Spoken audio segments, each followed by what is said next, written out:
ব্রিটিশদের বিরুদ্ধে এদেশের মানুষ আন্দোলন করেছে, সংগ্রাম করেছে। সেই চোর এবং ডাকাত খুনিদের সাথে চিহ্নিত এক রাজনৈতিক দল হাত মিলিয়ে এদেশের শহীদদের সাথে গাদ্দারি করতেছে, এদেশের রাষ্ট্রের সাথে গাদ্দারি করতেছে।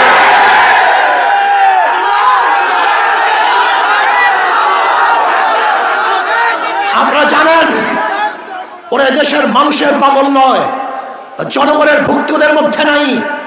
ওরা মানুষের রক্ত এবং আবেগের উপরে দাঁড়িয়ে ক্ষমতায় যেতে চায়। বাংলাদেশ নওগাঁ জেলা শাখা কর্তৃক আয়োজিত আজকে গণসম্মেলনের সম্মানিত সভাপতি কেন্দ্রীয় নায়েবে আমির হযরত মাওলানা আব্দুল হক আজাদ সাহেব দামাত বরকাতুহুল আলিয়া, শ্রদ্ধাভাজন ওলামায়ে কেরাম, সর্বস্তরের জনগণ ভাইয়ের আমার,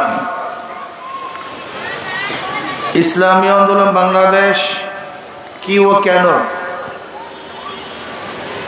বহুত রাজনৈতিক দল থাকা সত্ত্বেও ইসলামী আন্দোলন বাংলাদেশ কেন করব, এরা কি চায়, এদের নীতি আদর্শ কি, এদের কর্মসূচি কি, অবশ্যই আমাদেরকে জানতে হবে। ইসলামী আন্দোলন বাংলাদেশের বক্তব্য, ইসলামী আন্দোলন বাংলাদেশ বিশ্বাস করে শুধু দেশ, দল এবং নেতা পরিবর্তনের মাধ্যমেই মানুষের শান্তি আসতে পারে না, যতদিন পর্যন্ত নীতি আদর্শ পরিবর্তন না হবে। এদেশ বারবার পরিবর্তন হয়েছে, বিভিন্ন দল শাসন করেছে, বিভিন্ন নেতাকে শাসক হিসাবে আমরা দেখেছি, কিন্তু মানুষের ভাগ্যের কোনো পরিবর্তন হয়নি। ব্রিটিশ শোষণ করেছে, পশ্চিমারা শোষণ করেছে। ৭১ বছর, আজকে ৭১ থেকে আজ ২০২৪ পর্যন্ত বহুত নেতা, বহুত দলের শাসন আমরা দেখেছি, কিন্তু মানুষের ভাগ্যের পরিবর্তন দেখি নাই। সাম্য, মানবিক মর্যাদা, সামাজিক ন্যায় বিচার প্রতিষ্ঠিত করার জন্য এদেশে মানুষ জীবন দিয়েছিল, আন্দোলন করেছিল, সংগ্রাম করেছিল। বহুত রক্তের বিনিময় স্বাধীনতা অর্জন করেছিলাম। বহুত মানুষ পঙ্গু হয়েছে, বহুত মায়ের বুক খালি হয়েছে, বহুত মহিলারা বিধবা হয়েছে, হাজারো সন্তানরা এতিম হয়েছে মানুষকে মুক্তি দেওয়ার জন্য, শান্তি দেওয়ার জন্য। কিন্তু ৭১-এর পরে যারা ক্ষমতায় ছিল, মানুষের আশা এবং আকাঙ্ক্ষার প্রতিফলন তারা ঘটাতে পারে নাই। আপনারা জানেন ৭০ নির্বাচনে এদেশের মানুষ আওয়ামী লীগের পক্ষে ভোট দিয়েছিল। ১৬০টা সিট পেয়েছিল আওয়ামী লীগ। ভেবেছিল মানুষ শান্তি পাবে, মুক্তি পাবে। পশ্চিম পাকিস্তানের আইয়ুব খান মানুষের ভোটের অধিকার রক্ষা করতে পারে নাই, সম্মান ইজ্জত ভোটে দিতে পারে নাই। আমার দেশের মানুষ ঐক্যবদ্ধভাবে পশ্চিম পাকিস্তানের বিরুদ্ধে আন্দোলন করে স্বাধীন করেছিল, মানুষের মুক্তির জন্য, বৈষম্য দূর করার জন্য, মানুষের অধিকারকে ফিরিয়ে দেওয়ার জন্য।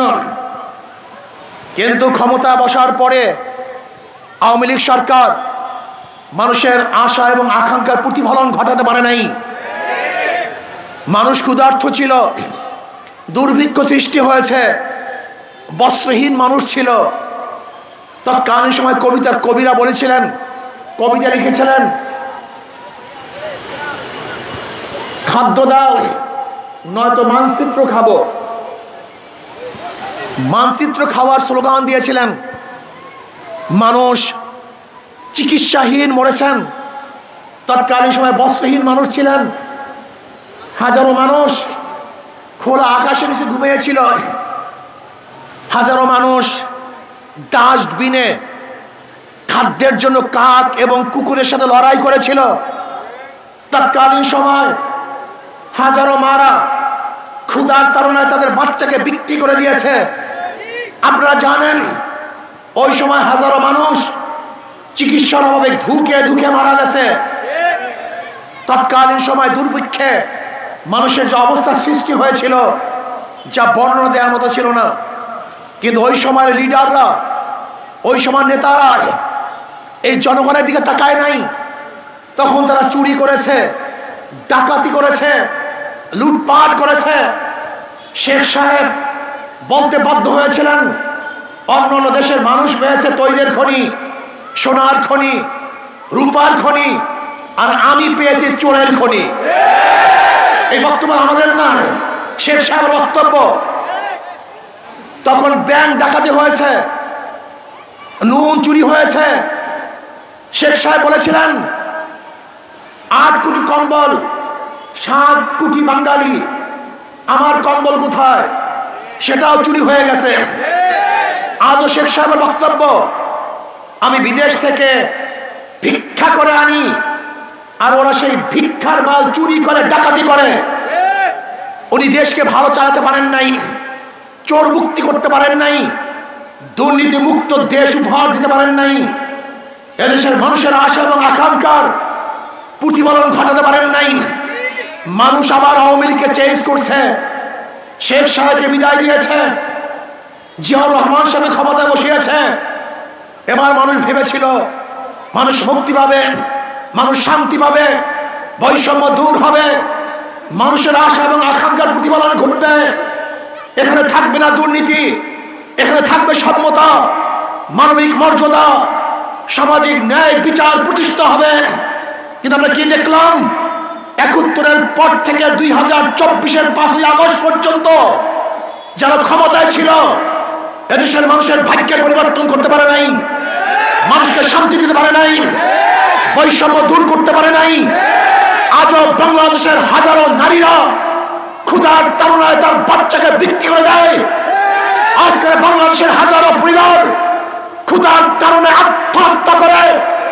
আজকে বাংলাদেশের হাজারো পরিবার খোলা আকাশের নিচে জীবন কাটায়। আজকে বাংলাদেশের হাজারো মানুষ চিকিৎসার অভাবে ধুকে ধুকে মারা যায়। আজকে বাংলাদেশের হাজার মানুষ বস্ত্রহীন জীবন যাপন করে। আজকে বাংলাদেশের হাজারো মানুষ, গরিবরা টাকার অভাবে তাদের বাচ্চাদেরকে উচ্চ শিক্ষায় শিক্ষিত করতে পারছে না।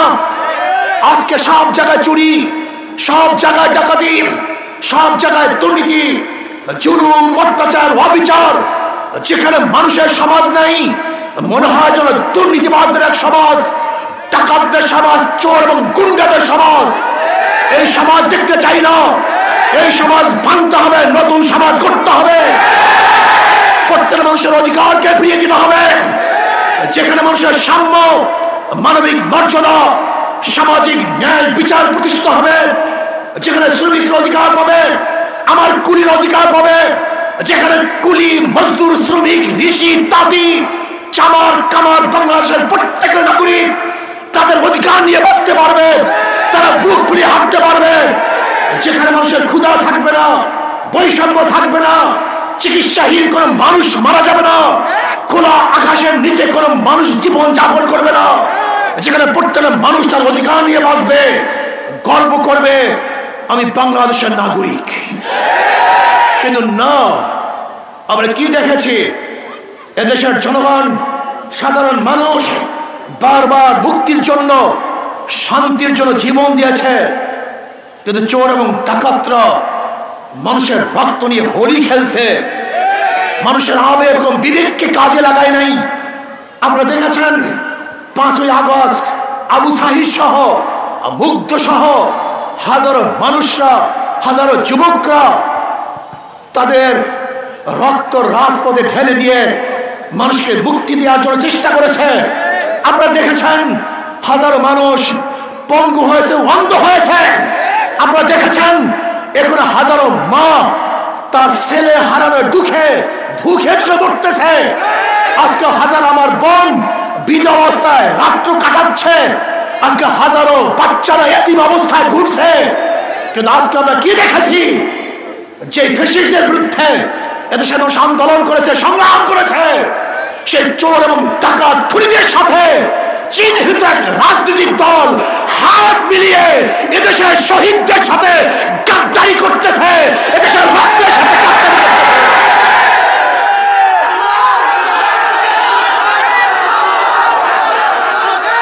আপনারা জানেন ওরা দেশের মানুষের পাগল নয়, জনগণের ভুক্তদের মধ্যে নাই।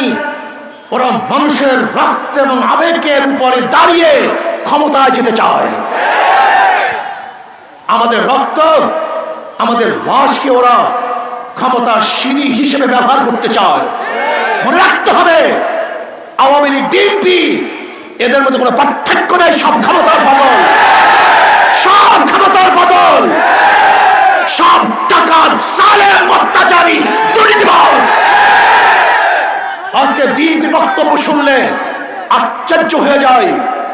আজকে বিএনপির বক্তব্য দেখলে বিবিকে নাড়া দেয়। জীবনের মায়া ত্যাগ করে রাস্তায় ঝাঁপ দিয়ে বলেছিলাম, জানি না সে রাস্তা থেকে ফিরতে পারবো কি পারবো না। আজকে আমাদের আবেগ, আমাদের বিবেক, আমাদের রক্ত, আমাদের ত্যাগ, আমাদের আন্দোলন, আমাদের শ্রম নিয়ে যদি বিএনপি সিনেমাতে খেলতে চায়, এদেশের মানুষ ওদেরকে রক্ষা করবে না, ওদেরকে বিচারের ইনশাআল্লাহ। এত ক্ষমতার পাগল হয়ে গেছ, ক্ষমতার পাগল হয়ে গেছ, তবে ক্ষমতায় যেতেই হবে। মনে রাখবো, এদেশের পাবলিক, এদেশের জনগণ তারা ক্ষমতায় যেতে চায় না, তারা স্বাধীনভাবে বাঁচতে চায়। তারা ক্ষুধার্ত চায় না, মোটা খেতে চায়। তোমাদের মতো রক্তের উপর দাঁড়িয়ে মার্সিডিজ গাড়িতে চলতে চায় না।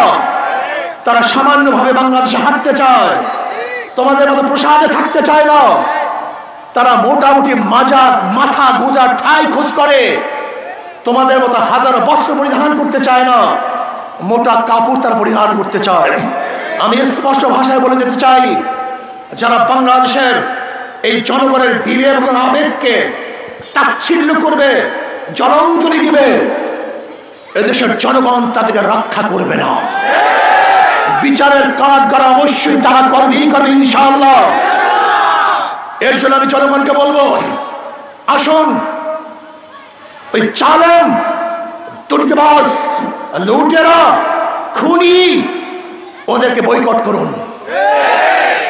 আওয়ামী লীগ, বিএনপি মুদ্রার এপিঠ, মুদ্রার এপিঠ। ওরা 53 বছর পর্যন্ত ভাগাভাগি করে দেশটাকে দুর্নীতিতে 5 বার চ্যাম্পিয়নশিপ করেছে। আপনারা জানেন এদেশ দুর্নীতিতে 5 বার চ্যাম্পিয়নশিপ কে লাভ করেছে? এই বিএনপি এবং আওয়ামী লীগ ভাগাভাগি করে এদেশের টাকাতি, চুরি, গুন্ডামি, বদমাশি গোটা প্রশাসনকে ধ্বংস করে ফেলেছে। এই জন্য জনগণকে বলবো, ঐক্যবদ্ধ হন। আপনারা ঐক্যবদ্ধ হন, ভোটটার ঐক্যবদ্ধ হন। যেই দলের মধ্যে, যেই নেতার মধ্যে দুর্নীতিবাজ থাকবে, গুন্ডা থাকবে, বদমাশ থাকবে, চোর থাকবে, ডাকাত থাকবে, ধর্ষক থাকবে, জালেম থাকবে, ওদেরকে ভোট দেবার ওদের দল করবো না। জনগণ ঐক্যবদ্ধ হন, ওদেরকে বয়কট করুন। যদি জনগণ ঐক্যবদ্ধ না হন, তাহলে আপনার আমার রক্ত, আমার এবং আপনার আমার রক্ত বৃথা যাবে। ওরা আপনার আমার রক্ত এবং লাশের উপরে ক্ষমতা যাওয়ার সিঁড়ি করবে। ওই জালেম দুর্নীতিবাজদেরকে বাংলাদেশের জনগণের ক্ষমতা যেতে চেপে দেন। ইয়ার কি পেয়েছ? মনে যা চাই তাই করবা। আমি তত্ত্বাবধায়ক সরকারকে বলবো, অন্তর্বর্তীকালীন সরকারকে বলবো, আন্দোলন করেছি আমরা, জীবন দিয়েছি আমরা, রক্ত দিয়েছি আমরা, জীবনের মায়া ত্যাগ করে রাস্তায় নেমেছিলাম আমরা। আর উপদেষ্টা বানাবেন ওই সমস্ত বিদেশি চাটুকারদেরকে, যারা ইসলামের দুশমন, দেশের দুশমন, যারা ফ্যাসিস্টের দোসর ছিল, তাদেরকে উপদেষ্টা বানাবেন। এই ক্ষমতা আপনাদেরকে দেওয়া হয় নাই। বিপ্লবীর এই ক্ষমতা আপনাদেরকে দেয় নাই। স্পষ্ট করে বলতে চাই, আপনাদের বিরুদ্ধে যেন আন্দোলনে নামতে না হয়। যদি এদেশের জনগণ, এর জাতি এবং জনগণের আশা এবং আকাঙ্ক্ষার প্রতিফলন ঘটাতে না পারেন, ইসলামের দুশ্মনদেরকে উপদেষ্টা বানান, এদের স্বার্থের বাইরে কাজ করেন। যেরকম 5ই আগস্টের সময় জীবনের মায়া ত্যাগ করে ঝাঁপ দিয়ে বলেছিলাম, যদি দেশের মানুষের আশা এবং আকাঙ্ক্ষা ইসলামের বিপরীত কোনো কাজ করেন, কোন ভিন্ন আদর্শের মানুষকে উপদেষ্টা বানাবার চেষ্টা করেন, আবার আপনাদের বিরুদ্ধে আন্দোলন করব, আবারও সংগ্রাম করব, এদেশে বিপ্লব ঘটাবে ইনশাআল্লাহ, ইসলাম হুকুমত কায়েম করবই করবো ইনশাআল্লাহ। আপনি কি জানেন 71 থেকে এই 2024 পর্যন্ত সবচেয়ে বেশি বৈষম্য শিকার হয়েছে মুসলমান, সবচেয়ে বেশি বৈষম্য শিকার হয়েছে মুসলমান। মুসলমানরা সবচেয়ে বড় বৈষম্য শিকার। টুপি মাথায় দিয়ে আজকে অনেক অফিসে চাকরি করা যায় না, আজকে দাড়ি রেখে অনেক অফিসে ঢোকা যায় না, আজকে সুন্নতি জামা গায়ে দিয়ে অনেক অফিসে চাকরি পাওয়া যায় না, আজকে বোরখা পরে অনেক অফিসে যাওয়া যায় না। আজকে বাংলাদেশ ইউনিভার্সিটি মুসলমান ইউনিভার্সিটি, সেখানে রব্বি জিন্দি এলমা তুলে দেওয়া হয়েছে। বাংলাদেশ ইউনিভার্সিটি মুসলমানদের সেখানে নামাজ পড়তে বাধা দেওয়া হয়, রোজায় তারি মাহফিল করতে দেওয়া হয় না, গরুকে জবাই করতে দেওয়া হয় না। সবচেয়ে বেশি বৈষম্য করা হয়েছে মুসলমানদের সাথে। কাজী 92% মুসলমান মুনাফিক বাদ দেন, যারা মুসলমান আছেন আমি বলবো আসুন ঐক্যবদ্ধ হন, এদেশে ইসলাম হুকুমত কায়েম করার জন্য সর্বোচ্চ ত্যাগ করব। আল্লাহ আমাকে এবং আমাদের সবাইকে সর্বোচ্চ ত্যাগ করার তৌফিক দান করেন। হাত পাখাকে বিজয় করেন, হাত পাখাকে বিজয় করেন। হাত পাখার জন্য আজকে থেকে সাধনা করুন। আল্লাহ আমাদের সবাইকে ইসলাম হুকুমত কায়েম করার জন্য সর্বোচ্চ ত্যাগ করার তৌফিক দান করেন। আল্লাহুম্মা আমিন।